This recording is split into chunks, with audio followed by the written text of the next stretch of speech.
You go bow for the result, though. Nothing to discuss, oh. Cause I did by default and without any doubt, though. I'm a me happy adult, though. I no go feed the girl. Welcome, the randoms. So before we get into these stories, your girl has been on a good health journey. I mean, successful, okay? I am loving my body. My body's starting to get snatched, honey. And you can see the muscles all in my, like, y'all don't understand. Y'all don't understand. I'm going to actually insert some clips of what I'm talking about so y'all can see. But all right, let's go ahead and get into these stories. Story number 1. Am I the a-hole for not letting my wife name our dog something stupid? I, 32 male, have been married to my wife, Natalie, 30 female, for 4 years now. We have been living together with our 2 cats, Victor and Warwick, since, I hope I said that name right, Warwick. The cats were mine before we got together, both of which I named after my favorite video game. Well, since Nat and I have been living together, she has been begging for a dog. Nat grew up with a golden retriever, which she had adored and she had been pleading for. I was hesitant at first. I've never been much of a dog guy, and I was unsure how the cats would react to having a dog around. Well, this Christmas, as a late Christmas gift, I caved and surprised Nat with a retriever puppy. I gave her permission to name the dog anything she wanted. Bitch. She chose bitch. She said it'd be funny, and she'd always thought naming a female dog bitch was comical. I found it less funny. Not only would vets look down on us, but every Sunday, Nat and I babysit the neighbor's kids, 8 female and 6 male. What do we say when the kids ask about the fact the dog would have a collar with bitch on it? I thought it was stupid and told her no. She told me I had just said she could name the dog, which is true, but I said I paid for the dog and should at least approve the name. It's our dog after all. She said I was an a-hole for taking away the freedom to name the puppy. Am I an a-hole? Okay, so I ain't gonna even lie to y'all. Like, and I don't know, maybe I'm immature, but that name is funny as hell, bro. Like, you gotta admit, like, going around and saying, bitch, get here, you know, bitch, get your ass, you know, or whatever you say, like, that's funny as hell. Like, but at the same time, I could see where it could be an issue because, I mean, the neighbor's kids are little and, like, they can't even say the damn name of the dog. But at the same time, I don't want to say, well, you're not an a-hole. It's just, okay, so I do agree with you. I don't think she should name the dog bitch, obviously, you know, because that's just ridiculous, you know, especially if you out in public. It's just not a good look. But I actually think it's funny. I do. To answer your question, though, are you an a-hole? No, you're not. Like, that's a ridiculous name. It's funny as hell, but it's ridiculous. Story number 2.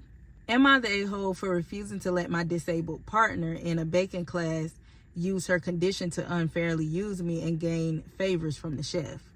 I, 19 male, recently signed up for a baking class somewhere last month, and the first order of business for the head chef was to group all of us into 2s. No one knew the other, so it wasn't easy for people to choose partners. So the chef did a ticket raffle with everyone's name, and I ended up with Tanya, 23 female, as my partner. Tanya has a disability as she is unable to walk due to some complications, and she is on a wheelchair. I didn't have no issue looking forward to working with her, and she seemed cool at first. The first few days, it wasn't really much going on. Hence, I couldn't get to see more of what Tanya was as a course partner. So now we begin on one of our first practical classes. Each class is about 5 hours. So you know we're together for quite a bit of time. We're given instructions as a whole class and then set out as a group to respective stations where work begins, such as mixing ingredients and stuff. Tanya always insisted to divide the work so as to finish faster. She usually took the critical preparations of whatever we were preparing, and she mostly messed it up, meaning our final product was way below the needed standards. She would use her disability in a subtle manner to excuse her messing up the product, saying how it could be tiring to mix stuff in the position she is in, and I should just try to bear with it. So now we are always producing very shit bakes because she refuses to let me have a hand getting the instructions together, saying she doesn't want to seem like she can't keep up with the class and has something to prove. Out of everyone now, I'm the only one who isn't actually gaining my skills comparing to how expensive the course is, because all I'm essentially doing is cleaning up after her disastrous work and wiping surfaces.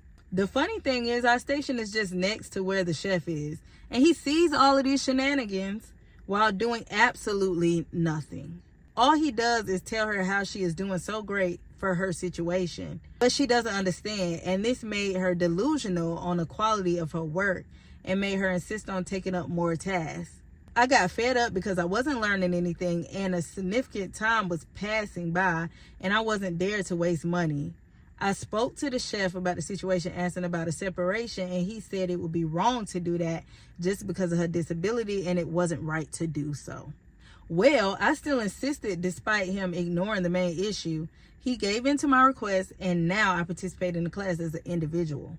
Tanya made it seem like I left her alone since she is disabled, and my fellow classmates now look at me like I'm some sort of devil coming up to me telling me my morals aren't right. Only a few agree with my decision. Am I the a-hole? You're not an a-hole at all. Honestly, it's not that you got paired with her and then was like, oh no, I ain't finna work with nobody disabled. Now that is crazy. It's the fact that she is taking on tasks where they may be a little bit more difficult for her. And I feel like that's the messed up part. Like, you should work together. You know what I mean? And also the fact, like, you spend a lot of money on this, and if you're not learning anything and all you're doing is cleaning up the stuff that she's destroying, I mean, what are you getting out of the class? Like, I feel like maybe even explain that to the other people in there, you know, if you care about their opinions. But like, you're not an a-hole for that. I feel like everybody should be getting what they need to get out of the class, period. Like, story number 3. Am I the a-hole? Am I an idiot for not accepting to be the best man at my niece's wedding because she wants me to enter with my ex-wife? I'm 36 and my ex-wife is 34. We were married for 10 years and have been separated, divorced for 4 years because she cheated on me with one of the interns. Oh my goodness. This betrayal was a blow to me because we had built a whole future together, even without children, something that, as I was sterile, I could never provide her something that had never been a problem for us until she made a point of throwing it in my face when I caught them in the act to justify herself.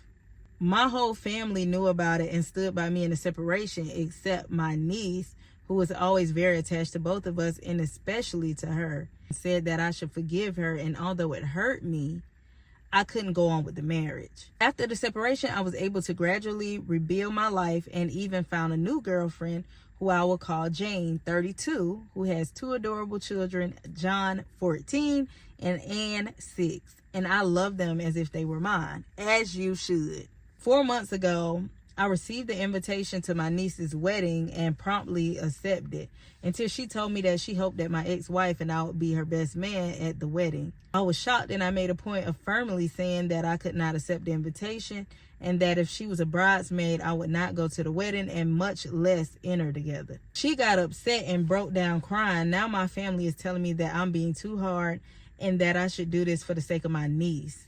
My girlfriend also seems guilty and said that it would be okay for a day, but I don't think it's fair. Am I the a-hole? To answer your question, like, I don't feel like you are, because at the end of the day, she cheated. And that's, I mean, I get you not wanting to be around her, specifically walking down with her somewhere. Like, no ma'am, no ma'am, no ma'am. At a wedding at that, y'all were just, well, I ain't gonna say y'all were just married because I don't know how long it's been, but regardless, y'all were married at one point. And now she wants y'all to both be at another wedding, which is gonna rehash feelings. Like, nah, bro.